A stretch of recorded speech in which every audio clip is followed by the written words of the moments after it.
বিয়ের মাস দুয়েক পরে শ্বশুরমশাই আমাদের দুজনকে বাড়ি থেকে বের করে দিলেন। বাড়ির বউ পড়াশুনোর নাম করে রোজ রোজ বাইরে বাইরে ঘুরে বেড়াবে, এটা ওনার পছন্দ নয়। মেয়েদের মন থাকবে সংসারে, ঘরের কাজকর্ম করবে, স্বামীর যত্ন নেবে। তা না করে পড়াশুনোর নামে পিঠের উপর ব্যাগ ঝুলিয়ে দিনরাত টোটো করে ঘুরে বেড়ানোর কোনো মানে হয় না। তবে আমার স্বামী কখনো শ্বশুরের মতো চিন্তা করেনি। বাসর রাতে হাত ধরে বলেছিল, তুমি পড়তে চাইলে পড়তে পারো, এতে আমার কোনো আপত্তি নেই, বরং আমি চেষ্টা করব তোমার পাশে থাকতে, তোমার ইচ্ছা অনিচ্ছাগুলোর সম্মান জানাতে। এই ব্যাপার নিয়েই শ্বশুরের সাথে ঝামেলা। এক পর্যায়ে উনি স্পষ্ট ভাষায় বললেন, বউকে পড়াতে হলে এই বাড়ি থেকে বেরিয়ে গিয়ে পড়াও, আমার বাড়িতে এসব চলবে না। স্বামী অবশ্য বাবার মুখের উপর কিছু বলেনি। আমার কাছে এসে কোমল গলায় বলল, বাবা আগের দিনের মানুষ, বুঝতেই তো পারছো। আমরা না হয় কিছুদিন ভাড়ার বাসায় থাকলাম, পরে আব্বা বুঝলে আবার ফিরে আসব। এসবের কি দরকার? কখনো কখনো নিজের ইচ্ছেকে প্রাধান্য দিতে হয়। যে পাশে থাকার ওয়াদা দেয় তাকেও পাশে থাকতে হয়, বুঝতে পারলে? প্রত্যুত্তরে কিছু বলিনি। বাবাকে বলেছিলাম শ্বশুর আব্বাকে একটু বুঝিয়ে বলতে। বাবা বলেছে, এত পড়াশুনোর দরকার কি? জামাই খুব ভালো চাকরি করে, মোটা অঙ্কের বেতন পায়। তাছাড়া তুই খুব ভালো ছাত্রী না? টেনে টুনে 400 পেয়েছিলি এইচএসসিতে। এমন রেজাল্ট নিয়ে এ বাজারে চাকরি পাওয়া মুশকিল। এর থেকে ভালো হয় মন দিয়ে সংসার করলে। অযথা পড়াশুনো করে কি হবে? বাবার কথার অর্থ বুঝতে পারিনি। মন থেকে এসব বলেছে নাকি শ্বশুরের কাছে তার কথার দাম নেই? হয়তো মেয়ের বিয়ে দেওয়ার সাথে সাথে বাবার অধিকারও কিছুটা ফিকে হয়ে গেছে। মায়েরও এক কথা, পড়াশুনো করে কি হবে? সংসারে বাড়তি অশান্তি, এর থেকে পড়াশুনো ছেড়ে দেওয়াই ভালো। শেষ পর্যন্ত সিদ্ধান্ত নিয়েছিলাম পড়াশুনো ছেড়ে দেব, কিন্তু স্বামীর সঙ্গে পারলাম না।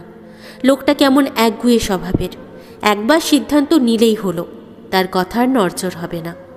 সব কিছু মিলিয়ে বিয়ের 2 মাসের মাথায় ঘর ছাড়া হলাম। অল্প ভাড়ার মধ্যে 2 কামরার একটা বাসা ভাড়া নিলাম।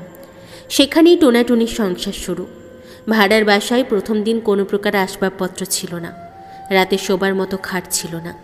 মেঝেতে চাদর বিছিয়ে দুজনের শোবার ব্যবস্থা হয়েছিল। পরনের কাপড় পেঁচিয়ে একটা মাত্র বালিশ, সেই বালিশ ভাগাভাগি করে রাত কাটিয়েছি।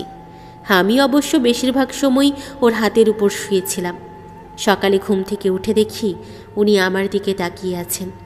আমায় চোখ মেলতে দেখে গভীর আবেগে বলল, দুজনে এইভাবে মানিয়ে নিলে একসাথে জীবন কাটিয়ে দিতে পারবো, তাই না বলো? প্রত্যুত্তরে মুচকি হেসেছিলাম। ওনার বিষয়টা পছন্দ হয়নি। দ্বিতীয়বার একই প্রশ্ন করেছে। জোর গলায় বলেছি, হ্যাঁ অবশ্যই পারবো। আজ বিয়ের 6 বছর পার হলো। পড়াশুনো শেষ করেছি বেশ কিছুদিন হলো। ভাগ্যক্রমে সরকারি প্রাথমিক বিদ্যালয়ে শিক্ষকতা করি। 6 বছরে অনেক পরিবর্তন হয়েছে। ভাড়ার বাসা ছেড়ে শ্বশুর বাড়িতে গিয়ে উঠেছি।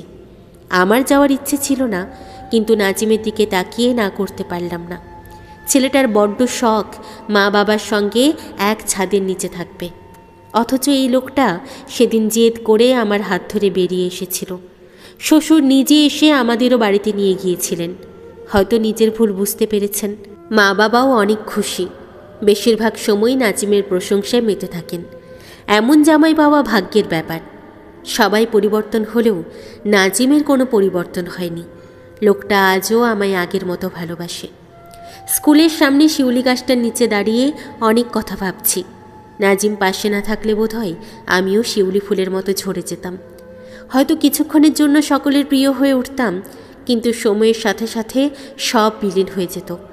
সুখী হলেও তৃপ্তি মিটত না। কোথাও না কোথাও আফসোসের ছাপ রয়ে যেত। এমন সময় সাদিক স্যার আমার দিকে এগিয়ে এলেন। একসাথে চাকরি করি, সবে 1 মাস হলো উনি এখানে জয়েন করেছেন। কাছে এসে বিনম্র গলায় বললেন, অনেক দিন ধরে আপনাকে একটা কথা বলবো করছি, কিন্তু বলা হয়ে উঠছে না। জি বলুন, কি বলতে চান? আসলে আপনাকে আমার ভালো লাগে। জানি আপনি বিবাহিত, তবে কেন যেন মনে হয় আপনি নিজের বিবাহিত জীবনে সুখী নয়। আপনার স্বামী বোধহয় আপনাকে তেমন একটা ভালোবাসে না। এ কথা মনে হওয়ার কারণ? আপনার মাঝে কোনো শখ আহ্লাদ নেই। জীবনে ভালোবাসা থাকলেই মেয়েদের এমন অবস্থা হয় না। ভুল বললেন সাদিক ভাই। অফিসের এক কোণায় বসে থাকি বলে আমাকে অসুখী ভাবার প্রয়োজন নেই। কি বলতে চান? স্বামীর সঙ্গে অনেক সুখে আছেন? সুখে আছি কি না জানি না, তবে আমার জীবনে এমন একজন মানুষ আছে যাকে 6 বছর ধরে পাশে পেয়েছি, যে মানুষটা শত ভুল ক্ষমা করে দিয়ে আমায় জড়িয়ে ধরার অপেক্ষা করে। জীবনে এমন কেউ কখনোই আসবে না যার জন্য ওই মানুষটা ছেড়ে দেওয়া যায়। একটু বেশি বলছেন না? না সাদিক ভাই, একদমই না। কাউকে ভালো লাগা খুব স্বাভাবিক ব্যাপার, কিন্তু কারো প্রিয়জন নিয়ে বাজে মন্তব্য করা অত্যন্ত জঘন্য কাজ, মাফ করবেন। সাদিক ভাই কিছু না বলে উল্টো দিকে হাঁটা ধরল। একটা রিক্সা ডেকে আমিও বাড়ি ফেরার পথ ধরলাম। নাজিম হয়তো এতক্ষণে বাড়ি চলে এসেছে, তাড়াতাড়ি ফেরা প্রয়োজন। আমায় না দেখলে নাকি তার ভালো লাগে না।